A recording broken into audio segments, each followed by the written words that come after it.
Radhe Radhe friends, जय श्री कृष्णा। स्वागत है आप सभी का राधे कृष्ण भक्ति में।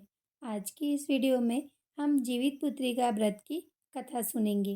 कथा सुनने के लिए हम हाथ में थोड़े से फूल या अक्षत ले लेंगे। अब कथा शुरू करते हैं। एक बार नैमिसारण के निवासी ऋषियों ने संसार के कल्याणार्थ सूत जी से पूछा, हे सूत जी, काली काल में लोगों के बालक किस तरह दीर्घायु होंगे, सो कहिए। सूत जी बोले, जब द्वापर का अंत और कलयुग का आरंभ था, उसी समय बहुत सी शोकाकुल स्त्रियों ने आपस में सलाह की कि क्या इस कलयुग में माता के जीवित रहते हुए पुत्र मर जाएंगे। जब वे आपस में कुछ निर्णय नहीं कर सकी, तब गौतम जी के पास पूछने के लिए गई। जब उनके पास पहुंची तो उस समय गौतम जी आनंद के साथ बैठे थे। उनके सामने जाकर उन्होंने मस्तक झुकाकर प्रणाम किया। तदंतर स्त्रियों ने पूछा, हे प्रभु, इस कलयुग में लोगों के पुत्र किस तरह जीवित रहेंगे? इसके लिए कोई व्रत या तप हो तो कृपा करके बताइए। इस तरह उनकी बात सुनकर गौतम जी बोले, आपसे मैं वही बात कहूँगा जो मैंने पहले से सुन रखी है। गौतम जी ने कहा, जब महाभारत युद्ध का अंत होगा और द्रोणपुत्र अश्वत्थामा के द्वारा अपने बेटों को मरा देखकर सब पांडव बड़े दुखी हुए, तो पुत्र के शोक से व्याकुल होकर द्रौपदी अपनी सखियों के साथ ब्राह्मण श्रेष्ठ धौम्य के पास गई और उसने धौम्य से कहा, हे पिपेंद्र, कौन सा उपाय करने से बच्चे दीर्घायु हो सकते हैं? कृपा करके ठीक ठीक कहिए। धौम्य बोले, सतयुग में सत्य वचन बोलने वाला, सत्य आचरण करने वाला समदर्शी जीवुतमाहन नामक एक राजा था। एक बार वह अपनी स्त्री के साथ अपने ससुराल गया और वहां रहने लगा। एक दिन आधी रात के समय पुत्र के शोक से व्याकुल कोई स्त्री रोने लगी, क्योंकि वह अपने बेटे के दर्शन से निराश हो चुकी थी। उसका पुत्र मर गया था।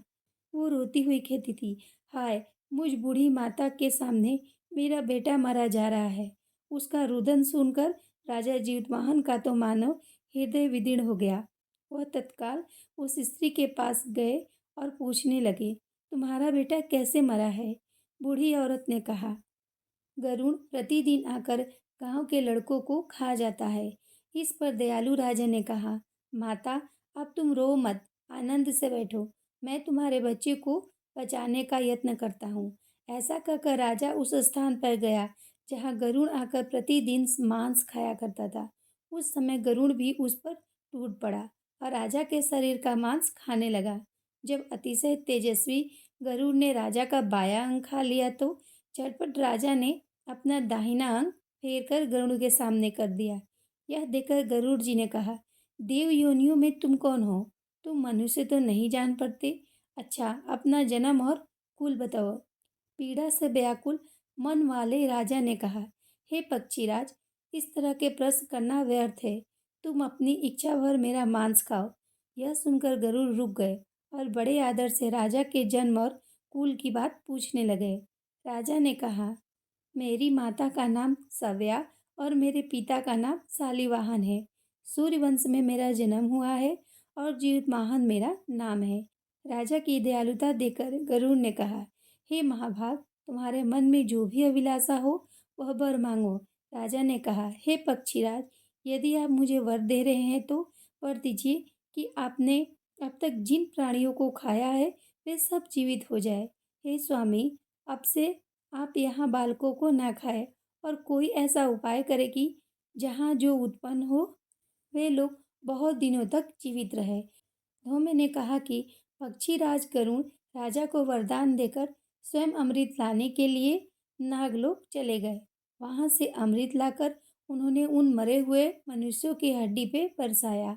ऐसा करने से सब लोग जीवित हो गए जिनको कि पहले गरुड़ ने खाया था। राजा के त्याग और गरुड़ की कृपा से वहां वालों का बहुत कष्ट दूर हो गया। उस समय राजा के शरीर की शोभा दो गुनी हो गई। राजा की दयालुता देखकर गरुड़ ने फिर कहा, मैं संसार के कल्याणार्थ एक और वरदान दूंगा। आज अश्विन कृष्ण सप्तमी से रहित शुभ अष्टमी तिथि है। आज ही तुमने यहाँ की प्रजा को जीवन दान दिया है। हे वत्स, अब से यह दिन ब्रह्मभाव हो गया, जो मूर्ति भेद से विविध नामों से विख्यात है। वहीं त्रिलोक से पूजित दुर्गा अमृत प्राप्त करने में अर्थ में जीवित पुत्रिका कहलाई है। सो इस तिथि को जो स्त्री उस जीवित पुत्रिका की और कुश की आकृति बनाकर तुम्हारी पूजा करेगी, तो दिनों दिन उसका सौभाग्य बढ़ेगा और वंश की भी बढ़ती होती रहेगी। हे महाभाग, इस विषय में विचार करने की भी आवश्यकता नहीं है। हे राजन, सप्तमी से रहित और उदया तिथि की अष्टमी को व्रत करें, यानी सप्तमी विद अष्टमी जिस दिन हो उस दिन व्रत न करके शुद्ध अष्टमी को व्रत करे और नवमी में पारण करे। यदि इस पर ध्यान न दिया गया तो फल नष्ट हो जाएगा और सौभाग्य तो अवश्य ही नष्ट होगा। जीतमाहन को इस तरह का वरदान देकर गरुड़ वैकुंठ धाम को चले गए और राजा भी अपनी पत्नी के साथ अपने नगर को वापस चले आए। धौम्य द्रौपदी से कहते हैं, हे देवी, मैंने यह अतिशय दुर्लभ व्रत तुमको बताया है। इस व्रत को करने से बच्चे दीर्घायु होते हैं। हे देवी, तुम भी पूर्वोक्त विधि से यह व्रत और दुर्गा जी का पूजन करो, तो तुम्हें अभिलषित फल प्राप्त होगा।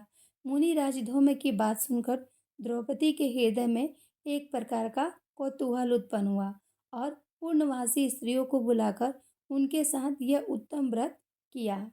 गौतम ऋषि ने कहा, यह व्रत और इसके प्रभाव को किसी एक चील ने सुन लिया और अपनी सखी सियारन को बतलाया। इसके बाद पीपल वृक्ष की शाखा पर बैठकर उस चील ने और उस वृक्ष के खोते में बैठकर सियारन ने भी व्रत किया। फिर वही चील किसी उत्तम ब्राह्मण के मुख से यह कथा सुनाई और पीपल के खोते में बैठी हुई अपनी सखी को सुनाया। सियारन ने आधी कथा सुनी थी कि उसे भूख लग गई और वह उसी समय शव से भरे हुए शमशान में पहुंची। वहां उसने इच्छा पर मांस का भोजन किया और चील बिना कुछ खाए पिए रह गई और सवेरा हो गया। सवेरे वह गौशाले में गई और वहां गाय का दूध पिया। इस तरह नवमी को उसने पारण किया। कुछ दिन बाद वे दोनों मर गई और अयोध्या में किसी धनी व्यापारी के घर में जन्मी। संयोग से उन दोनों का जन्म एक ही घर में हुआ, जिसमें सियारन ज्येष्ठ हुई और चील छोटी। वे दोनों सभी शुभ लक्षणों से युक्त थी, इसलिए बड़ी लड़की काशीराज के साथ और छोटी उसके मंत्री के साथ अग्नि के सामने विधि पूर्वक ब्याही गई। पूर्व जन्म के कर्म फल से वो मृगनयनी रानी हुई। जिस किसी भी संतान को उत्पन्न करती वह मर जाती थी और पूर्व जन्म की बातों को स्मरण करने वाली मंत्री की पत्नी ने अष्टवसुओं के सदृश तेजस्वी 8 बेटे उत्पन्न किए और सभी जीवित रह गए। अपनी बहन के पुत्रों को जीवित देखकर ईर्ष्यावश राजपत्नी ने अपने स्वामी से कहा, यदि तुम मुझे जीवित रखना चाहते हो तो इस मंत्री के भी पुत्रों को उसी जगह भेज दो जहाँ मेरे बेटे गए हैं, अर्थात इन्हें मार डालो। यह सुनकर राजा ने उस मंत्री के पुत्रों को मारने के लिए कई प्रकार के यत्न किए, पर मंत्री पत्नी ने जीवित पुत्रिका के पुण्य फल से बचा लिया। एक दिन राजा ने अपने आदमियों से उन पुत्रों का सिर कटवाकर पिटारी में रखवाया और वह पिटारी उनकी माता मंत्री पत्नी के पास भेज दिया, किंतु वे 8 सिर बेशकीमती जवाहरात हो गए और भले चंगे वे 8 लड़के अपनी माता के पास चले गए। उनको जीवित देखकर राजपत्नी को बड़ा विस्मय हुआ। अंत में वह मंत्री की पत्नी के पास आई और उसने पूछा, बहन, तुमने कौन सा ऐसा पुण्य किया है जिससे बार बार मारे जाने पर भी तुम्हारे बेटे नहीं मरते? इस पर मंत्री की पत्नी ने कहा, पूर्व जन्म में मैं चील थी और तुम सियारन। दोनों ने व्रत किया था। तुमने व्रत के नियमों का भली-भांति पालन नहीं किया था और मैंने किया था। इसी दोष से है बहन, तुम्हारे बेटे नहीं जीते हैं। और वो राजरानी, अब भी तुम उस जीवित पुत्री का व्रत को करो तो तुम्हारे बेटे दीर्घायु होंगे। मैं तुमसे सच सच कह रही हूँ। उसके कथा अनुसार रानी ने व्रत किया, तभी से उसके कई बेटे सुंदर और दीर्घायु होकर बड़े बड़े राजा हुए। सूत जी कहते हैं, इस प्रकार का आनंद देने वाला मैंने यह दिव्य व्रत बतलाया है। स्त्री चिरंजीवी संतान चाहती है तो उसे विधि पूर्वक इस व्रत को करना चाहिए। बोलिए जीवित वाहन भगवान की जय। अब हमने जो हाथ में फूल और अक्षत लिया है वो हम जीवित वाहन जी के पास रख देंगे। राधे राधे। जय श्री कृष्ण।